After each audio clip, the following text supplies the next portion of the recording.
আসসালামু আলাইকুম সম্মানিত বৃক্ষপ্রেমিক, কাছে নিয়ে আসো এদিকে। এরা লঙ্গান গাছ, কোয়ালিটিগুলো দেখো একটু।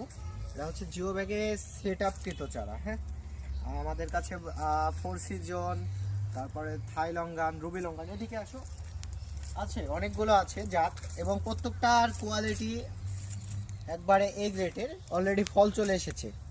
এটা হচ্ছে আপনার হোয়াইট লঙ্গান। হ্যাঁ, তারপর এদিকে আছে, এদিকে হচ্ছে রুবি লঙ্গান আছে, রেড ক্রিস্টাল আছে। হ্যাঁ, তারপরে এই যে রুবি লঙ্গানে অলরেডি ফল ধরে আছে, থোকায় থোকায় ফল ধরে আছে। এটা হচ্ছে 12 মাসের জাত, বছরে 3বার ধরে এটা। আর রেড ক্রিস্টাল আছে। হ্যাঁ, প্রত্যেকটা গাছে আপনার ফল আছে, প্রত্যেকটা গাছে রুবি লঙ্গানে। এটা হচ্ছে রুবি লঙ্গানের ফল আসার উপযুক্ত সময়। লঙ্গান চারা সব ধরনের চারা গাছ পাবেন, জিও ব্যাগ সেট আপ পাবেন। অর্ডার করতে স্ক্রিনে নাম্বারে কল করবেন অথবা পেজে মেসেজ করবেন। ধন্যবাদ।